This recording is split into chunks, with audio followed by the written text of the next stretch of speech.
आज की press conference एक नाम नहाद वेलफेयर सोसाइटी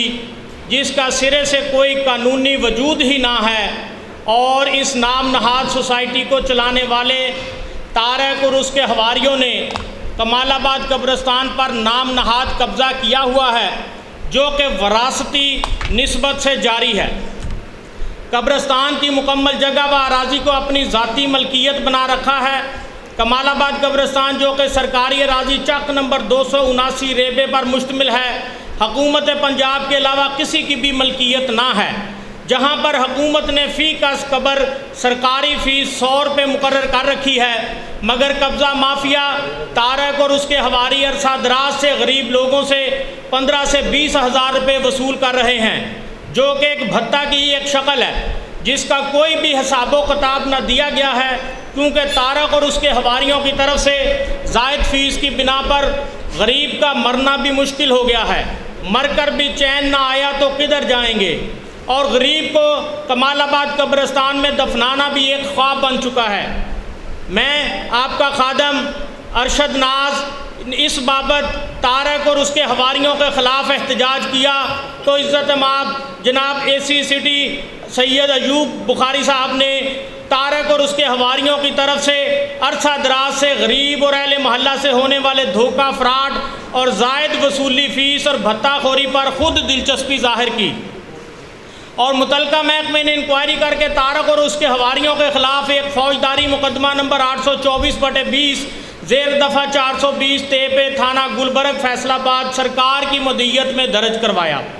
इसके बाद तारक और उसके हवारियों के नाम नहाद सोसाइटी के मेम्बरान के मेरे हल्के की आवाम को लूटना बंद ना किया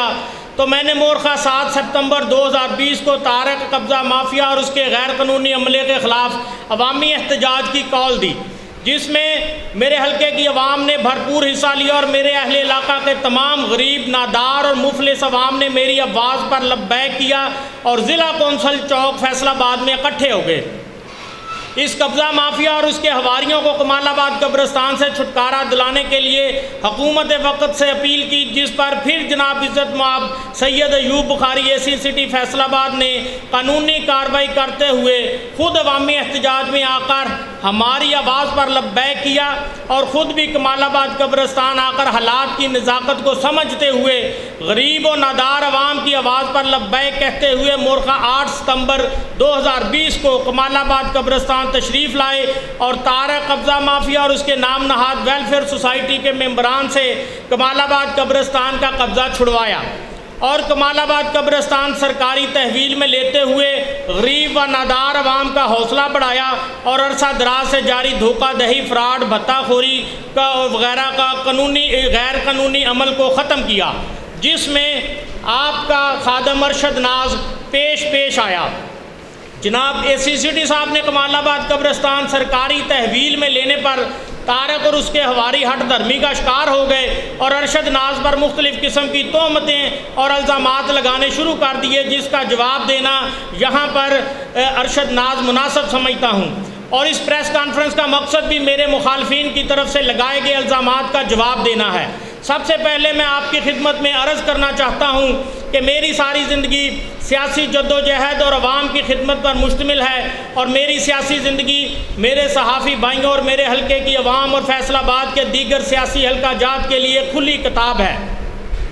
मैं हमेशा जुल्म और जबर व बर्बरियत के ख़िलाफ़ हमेशा आवाज़ बुलंद किए रखी है, जिसकी हर दौर में मुझे और मेरे ख़ानदान को भारी कीमत चुकाना पड़ी और इसके साथ सियासी मुखालफिन और सियासी मुकदमात का सामना करता रहा हूँ, मगर हर बार मेरे सियासी मुखालफिन को मुँह की खाना पड़ी और हर किस्म के दर्ज किए गए और सियासी मुखालफत पर मुश्तमिल मुकदमाजात को मेरे अल्लाह के फजल व करम के बाद मेरे हल्के की अवाम की जद्दोजहद और उनके साथ से हर बार बरी और सुरखरू होता रहा हूँ। मैं आपको बताना चाहता हूं कि पहली बार मेरे हल्के की आवाम ने मुझे 1998 में भारी अक्सरियत से काउंसलर मुकर्रर किया, जिसके बाद मैंने अवाम की भरपूर खिदमत की और इसी खिदमत के सिलसिले में मेरा घर CC 149 में ना होने के बावजूद भी मेरे हल्के की आवाम ने मेरी आवाज़ पर लब्बैक कहते हुए एक बार फिर चेयरमैन साल 2015 में मुंतखब करवाया। कमालाबाद कब्रिस्तान सरकारी तहवील में आने पर और तमाम हक़ाइक़ अवाम के इल्म में आने पर अवाम खुलकर तारक और उसके हवारियों की तरफ से धोखा, फ्रॉड व जालसाजी व भत्ता से वसूल की गई रकम के ख़िलाफ़ मुख्तलिफ़ दरख्वास्तें मुख्तलिफ़ फोरम्स पर अवाम ने गुजारी।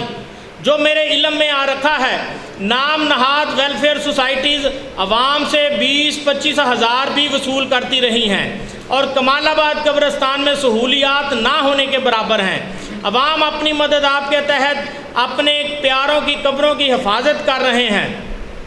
जबकि मुतलका कब्रिस्तान में तारक का भाई शहजाद उर्फ शादा ने जुए का अड्डा बना रखा था और कब्रिस्तान नशई अफराद की अमाजगाह बना हुआ था, जिसको तमाम नशावर मवाद शहजाद उर्फ शादा मुहैया करता रहा है, जो तमाम हक़ाइक़ मकामी पुलिस के इल्म में हैं और उनकी पुश्त पनाही के बग़ैर ऐसा मुमकिन ना है।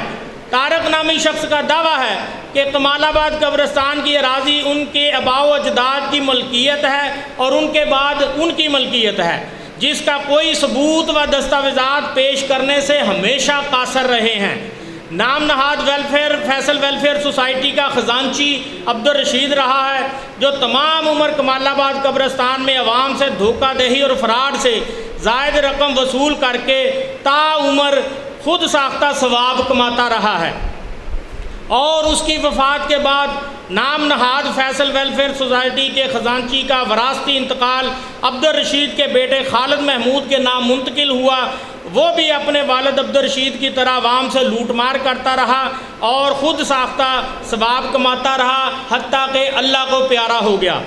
इसके बाद मुतलका नाम नहाद सोसाइटी के ख़जांची का इंतकाल तारक कब्ज़ा माफिया ने अपने हक़ में करा लिया और नाम नहाद फैसल वेलफेयर सोसाइटी को मुकम्मल तौर पर ख़ानदानी विरासत समझते हुए चलाते आ रहे हैं और अवाम को धोखा दही और फ्रॉड व भत्ता से लूट मार का मुकम्मल सवाब कमा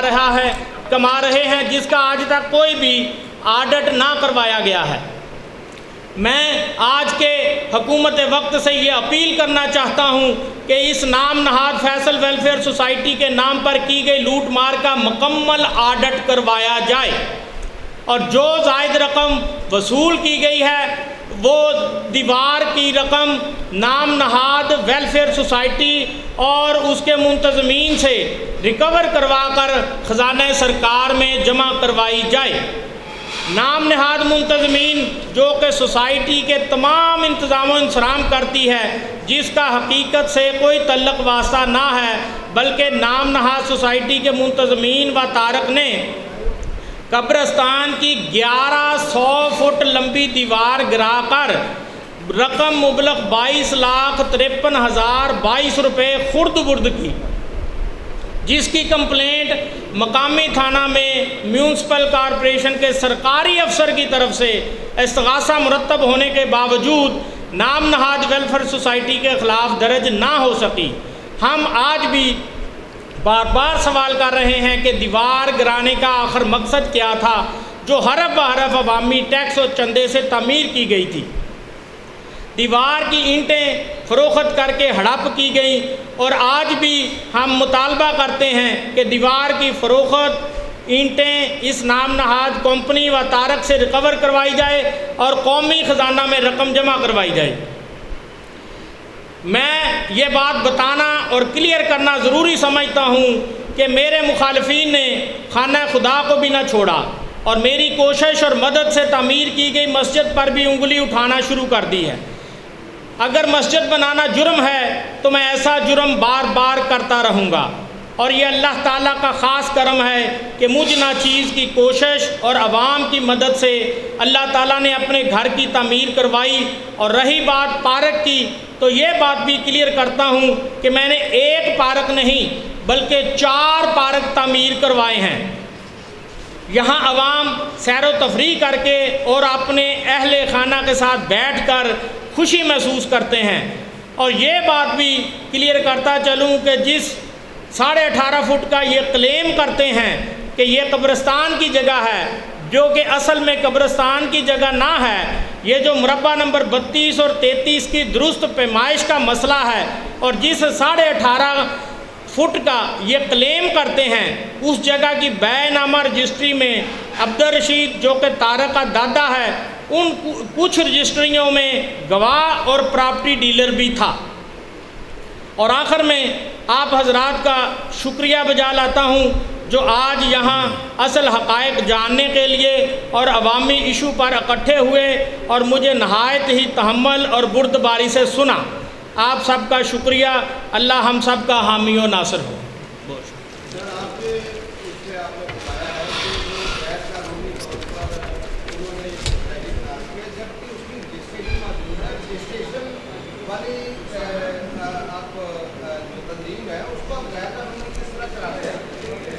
मैं आपको इसी फोरम पर मैं आपको उसके गैर फाल होने के सर्टिफिकेट भी दूंगा। इसी फोरम पर मैं, आप मेरे भाई हैं, मुझे भी जानते हैं, मैं आपको वो उसके गैर फाल होने के सर्टिफिकेट दूंगा। जी, अब तो ऐलान किया गया है जी, सरकारी फीस भी जो है वो वापस दी गई है। ये फैसला सरकार करेगी। मेरा उस कब्रिस्तान से पर्ची फीस किसी मामले से मेरा कोई तल्लुक़ नहीं है। वो इंतज़ामिया कमेटी बना रही है या बन गई है, उसका जवाब दे वो इंतज़ामिया ACCT DC कमिश्नर हैं। मैं समझता हूँ कि वो हमारे लिए मसीहा बन के हमारे इलाके में आए हैं, हम उनकी अज़मत को सलाम पेश करते हैं। इसमें कुछ सियासी मुदाखलत भी आप समझते हैं कि उस तरफ से या इस तरफ से कोई सियासी इन्वॉल्वमेंट जो है वो नज़र आती है? मैं ज़ाती तौर पर आपके लिए ये बात लाना चाहता हूँ कि आप अक्सर मेरे इलाके में आते जाते हैं, आप फॉर्मेलिटी कुछ सवाल भी कर रहे हैं और हकीकत भी आपको पता है। तो मैं समझता हूँ कि मैं ना कोई लीडर हूँ, मैं एक अदना सा वर्कर हूँ अपने इलाके का। आपको बाखूबी पता है कि जो हरामज़दगी उधर हो रही है उसका आपको भी अंदाज़ा है, लेकिन आप पेपर आगे रखकर फॉर्मेलिटी मुझसे सवाल कर रहे हैं। लेकिन मेरे बड़े भाई हैं, मैं समझता हूँ कि मैं ये सब कुछ जो अरेंज किया है एक वर्कर के लिए ये बहुत मुश्किल होता है। मैंने 2 दिन पहले एहतजाज किया, ज़िला कौंसिल पे आकर एहतजाज करना एक वर्कर के लिए वो भी बहुत मुश्किल होता है। लेकिन मेरे हल्के के लोग मेरा सरमाया हैं, वो मुझसे मोहब्बत करते हैं, मैं ख़ुद भी रात दिन उनकी खिदमत के लिए हाज़िर होता हूँ।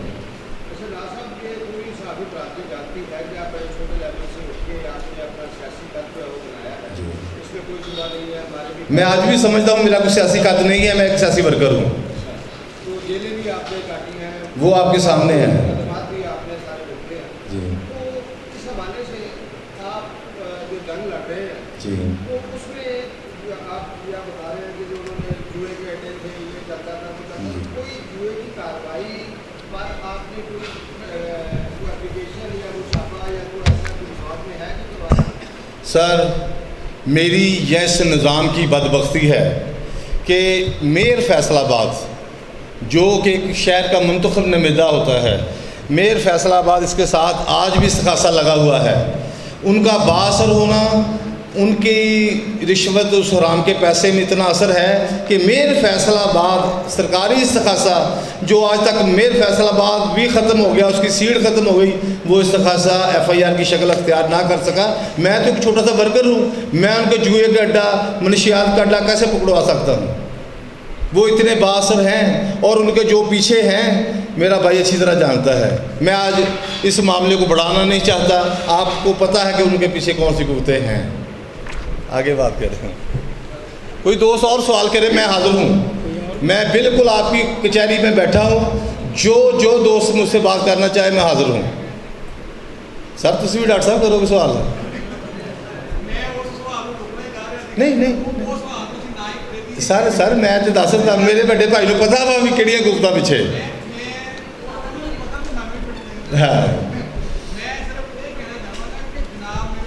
की वजह से मुझ पर, मेरे भाइयों पर, मेरी फैमिली पर इतने पर्चे हुए हैं कि मैं जानता हूँ, मेरा खुदा जानता है। एक छोटी सी बात मैं आप दोस्तों के लिए लाना चाहता हूँ। आज से 3 साल पहले मैं रोज़ा रखकर सोया हुआ था। जब थोड़ा सा दिन बाहर निकला है तो मेरे घर के बाहर एक लाश फेंकी हुई थी। वो लाश वो उनका इन सोसाइटी कमेटी वालों का ये क्लेम था, ये अरशद नाज ने कत्ल किया है, हमने इस पर नामजद FIR कटवानी है। और मेरा भाई नासी से तल्लुक़ रखता है, जो सारी नहीं तो आधी नासी तो उस वक्त मेरे दरवाजे पर खड़ी थी, लेकिन उस ज़ात ने मुझे हमेशा हमेशा हिम्मत और हौसला दिया, मुझे सुरखरू किया। असदुर्रहमान DSP था उस वक़्त का, उसने कहा ये ऐसे धक्का जुल्म नहीं होगा, हम पहले इसका पोस्टमार्टम करेंगे। वो इनकी मिन्नत तरला करके लाश उठाकर लेकर गया, और जब पोस्टमार्टम हुआ तो नशे की ज़्यादा डोज की वजह उसकी मौत साबित हुई, जो कि मुझ पर कत्ल डाला जा रहा था। ये एक छोटी सी मिसाल है, वो 302 से शुरू हो रहे हैं मेरे ख़िलाफ़, लेकिन मैं आज